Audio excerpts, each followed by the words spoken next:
ಪಿಕೆಪಿಎಸ್ನಲ್ಲಿ ತೊಗರಿ ನೋಂದಣಿ ಕಾರ್ಯ ಆರಂಭವಾಗಿದ್ದು, ಅಷ್ಟಗೆ ಕಲ್ಲಂಗರ್ಗ, ಜಂಬಗ ಬಿ ಹಾಗೂ ಸುತ್ತಲಿನ ಗ್ರಾಮದ ರೈತರು ನೋಂದಣಿ ಮಾಡಿಕೊಳ್ಳಬೇಕು ಅಂತ ಅಷ್ಟಗಿ ಪ್ರಾಥಮಿಕ ಕೃಷಿ ಪತ್ತಿನ ಸಹಕಾರ ಸಂಘದ ಅಧ್ಯಕ್ಷ ಶರಣಬಸಪ್ಪ ಪಾಟೀಲ್ ತಿಳಿಸಿದ್ದಾರೆ.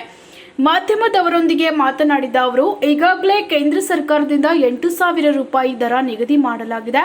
ಅದರೊಂದಿಗೆ ರಾಜ್ಯ ಕಳೆದ ಬಾರಿ 500 ರೂಪಾಯಿ ಹೆಚ್ಚುವರಿಯಾಗಿತ್ತು.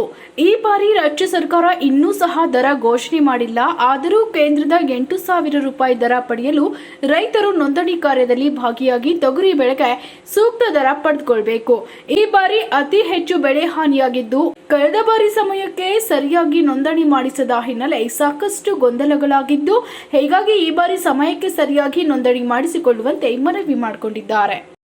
ಅಷ್ಟಗ ಪಿಕೆಪಿಎಸ್ ವತಿನಿಂದ ತೊಗರಿ ನೋಂದಣಿ ಕಾರ್ಯಕ್ರಮ ಈಗಾಗಲೇ ಪ್ರಾರಂಭ ಮಾಡಿದ್ದು, ತಾವು ಅಷ್ಟಗ ವ್ಯಾಪ್ತಿಯಲ್ಲಿ ಬರ್ತಕ್ಕಂಥ ರೈತರು, ಅಷ್ಟಗ ಇರ್ಬೋದು, ಜಂಬಗ ಇರ್ಬೋದು, ಕಲ್ಲಂಗರ್ಗ ಗ್ರಾಮ ಇರ್ಬೋದು ಮತ್ತು ಸುತ್ತಮುತ್ತಲಿನ ಹಳ್ಳಿಯ ಎಲ್ಲ ರೈತ ಬಾಂಧವರು ತಮ್ಮ ಪಾಣಿ ಮತ್ತು ಆಧಾರ್ ಕಾರ್ಡನ್ನು ತಂದು ಈ ತೊಗರಿ ನೋಂದಣಿ ಕಾರ್ಯಕ್ರಮದಲ್ಲಿ ತಾವು ಕೂಡ ಭಾಗಿಗಳಾಗಬೇಕು. ಈಗಾಗಲೇ ಕೇಂದ್ರ ಸರ್ಕಾರದ ವತಿಯಿಂದ 8,000 ರೂಪಾಯಿ ಪ್ರತಿ ಕ್ವಿಂಟಲ್ಗೆ ದರ ನಿಗದಿ ಮಾಡಿದ್ದು, ಅದರ ಜೊತೆಗೆ ಹೋದ ಸರಿನೂ ಕೂಡ ರಾಜ್ಯ ಸರ್ಕಾರ ಕೂಡ 500 ರೂಪಾಯಿ ಹೆಚ್ಚುವರಿಯಾಗಿ ಕೊಟ್ಟಿತ್ತು. ಆದರೆ ಇನ್ನೂ ಕೂಡ ರಾಜ್ಯ ಸರ್ಕಾರ ಹೆಚ್ಚುವರಿಯಾಗಿ 500 ರೂಪಾಯಿ ಘೋಷಣೆ ಮಾಡಿಲ್ಲ. ಆದರೂ ಕೂಡ ಈಗ ಕೇಂದ್ರ ಸರ್ಕಾರದ 8,000 ರೂಪಾಯಿ ಪ್ರತಿ ಕ್ವಿಂಟಲ್ ಹಂಗೆ ಈಗಾಗಲೇ ನೋಂದಣಿ ಕಾರ್ಯ ಪ್ರಾರಂಭವಾಗಿದೆ. ಈ ಕಾರ್ಯದಲ್ಲಿ ತಾವು ಕೂಡ ರೈತರು ಭಾಗವಹಿಸಿ ತಮ್ಮ ಏನು ಈ ಸರಿ ತೊಗರಿ ಕ್ರಾಪ್ ಭಾಳಷ್ಟು ಹಾಳಾಗಿದ್ದರೂ ಕೂಡ ಎಷ್ಟು ಉಳಿದಷ್ಟು ಇದ್ದರೂ ಕೂಡ ತಾವು ಹಾಕ್ತಿದ್ವಿ ಅಂದ್ರೆ ನೋಂದಣಿ ಮಾಡಿ ಈ ಖರೀದಿ ಕೇಂದ್ರಕ್ಕೆ ಕೊಡಬೇಕು ಅಂಥೇಳಿ ಪಿಕೆಪಿಎಸ್ ಅಷ್ಟಗ ವತಿಯಿಂದ ನಾನು ತಮ್ಮ ಹತ್ರ ವಿನಂತಿ ಮಾಡುತ್ತೇನೆ.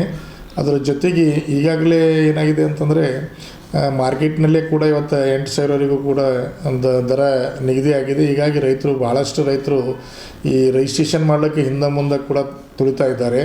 ಹೋದ ಸರಿ ಕೂಡ ಹೀಗೆ ಆಯಿತು. ಏನಾಯ್ತಂದರೆ ಆ ರಿಜಿಸ್ಟ್ರೇಷನ್ ಹೋದ ವರ್ಷ ರಿಜಿಸ್ಟ್ರೇಷನ್ ಮಾಡುವಂಥ ಸಂದರ್ಭದೊಳಗೆ ಮಾರ್ಕೆಟ್ನಲ್ಲೇ ಈ ರೇಟ್ ಇತ್ತು. ಆವಾಗ ಯಾರೂ ಕೂಡ ರೈತರು ರಿಜಿಸ್ಟ್ರೇಷನ್ ಮಾಡಲಿಲ್ಲ. ಮಾರ್ಕೆಟ್ನಲ್ಲೇ ಈ ರೇಟ್ ಇದೆ, ಯಾಕೆ ರಿಜಿಸ್ಟರ್ ಮಾಡ್ಬೋದು ಅಂತ ಯಾರೂ ಮಾಡಲಿಲ್ಲ. ಆದರೆ ಮುಂದೆ ದಿನ ಕಳೆದಂತೆ ತೊಗರಿ ರೇಟ್ ಕಮ್ಮಾಗಿ 6,500ಗೆ 6,000 6,500 ಬಂದಾಗ ಆವಾಗ ಖರೀದಿ ಕೇಂದ್ರಕ್ಕೆಲ್ಲ ಭಾಳಷ್ಟು ರೈತರು ಅಲೆದಾಟ ಪ್ರಾರಂಭ ಮಾಡಿದ್ರು. ನಮ್ಮ ತೊಗರಿ ನಿಮ್ಮ ತೊಗರಿ ಅಂತೇಳಿ. ಆ ಟೈಮಿಗೆ ಅವ್ರು ರಿಜಿಸ್ಟರ್ ಆಗಲಾರ್ದು ತೊಗರಿ ತೊಗೊಳಕ್ಕೆ ಬರೋದಿಲ್ಲ. ಹೀಗಾಗಿ ಭಾಳಷ್ಟು ರೈತರಿಗೆ ಕೂಡ ಹೋದ ಸರಿ ಈ 8,000 ರೇಟ್ ನಿಗದಿ ಕೇಂದ್ರ ಸರ್ಕಾರ ಇದ್ದರೂ ಕೂಡ ಆ ರಿಜಿಸ್ಟ್ರೇಷನ್ ಮಾಡ್ಲಿಕ್ಕೆ ಅವರ ತೊಗರಿ ಖರೀದಿ ತೊಗೊಲಿಲ್ಲ ಮತ್ತು ಅವರದರಿಂದ ವಂಚಿತನೂ ಕೂಡ ಆಗಿದ್ದಾರೆ. ಈ ಸರಿ ಕೂಡ ಆಗಬಾರ್ದು. ತಾವೆಲ್ಲ ರೈತರು ರಿಜಿಸ್ಟ್ರೇಷನ್ ಮಾಡಿಸ್ರಿ. ರೇಟ್ ನಿಮ್ಮ ಬಜಾರ್ಗಿಂತ ನಮ್ಮಲ್ಲಿ ಹೆಚ್ಚಿಗಿದ್ರೆ ತಾವು ಕೊಡುವಿರಿ ಅಂತ ರಿಜಿಸ್ಟರ್ ಮಾಡಿಸ್ರಿ, ಏನು ತೊಂದರೆ ಇಲ್ಲ. ರಿಜಿಸ್ಟರ್ ಮಾಡೋದಕ್ಕೆ ತಾವು ತಮ್ಗೆ ಎಷ್ಟದಷ್ಟು ರಿಜಿಸ್ಟರ್ ಮಾಡಿಸ್ರಿ. ಒಂದು ವೇಳೆ ಬಜಾರ್ದಾಗ ಹೆಚ್ಚಿಗಿದ್ರೆ ಅಲ್ಲಿದ್ದು ಹೆಂಗಾರೆ ನೋಡಾಗತ್ತೆ. ಅದ್ರ ಬಜಾರ್ಗಿಂತ ಒಂದು ವೇಳೆ ನಾಳೆ ಹೆಚ್ಚು ಕಮ್ಮಿ ಆದಾಗ ಆಯ್ತಂದ್ರೆ ಇಲ್ಲಿ ನೀವು ಖರೀದಿ ಕೇಂದ್ರಕ್ಕೂ ಕೂಡ ತೊಗರಿ ಕೊಡೋಕ್ಕೆ ತಮಗೆ ಅನುಕೂಲ ಆಗ್ತದೆ ಅಂಥೇಳಿ ಹೇಳುತ್ತೆ. ನಮ್ಮ ರೈತ ಬಾಂಧವರಿಗೆ ಮತ್ತೊಮ್ಮೆ ತಮ್ಮ ಕಳಕಳಿ ವಿನಂತಿ ಏನಂದರೆ ಹೆಚ್ಚಿನ ರೀತಿಯಿಂದ ತಾವೆಲ್ಲ ಕೂಡ ಈ ನೋಂದಣಿ ಕಾರ್ಯಕ್ರಮದಲ್ಲಿ ಭಾಗಿಯಾಗಿ ಈ ಒಂದು ಯೋಜನೆ ಯಶಸ್ವಿ ಮಾಡ್ಬೇಕಂತೇಳಿ. ಏನಾಗಲ್ಲ ರೀ, ಹೆಸರಿನ ಸೀಸನಲ್ಲಿ ಈಗ ನಾವು ತೊಗರಿ ನೋಂದಣಿ ಮಾಡಿದ್ರೆ ಮುಂದೆ ನಾವು ಇದೇ ಸೊಸೈಟಿ ಮುಖಾಂತರ ಹೆಸರು ಮತ್ತು ಉದ್ದಿಂದು ಮತ್ತು ಸಾಹೇಬನ್ನೋದನ್ನು ಕೂಡ ಖರೀದಿ ಕೇಂದ್ರ ನಮ್ಮ ತರಲಿಕ್ಕೂ ಕೂಡ ಅನುಕೂಲ ಆಗ್ತದೆ. ಹೆಚ್ಚಿನ ರೈತರು ನೋಂದಣಿ ಮಾಡಲಿ.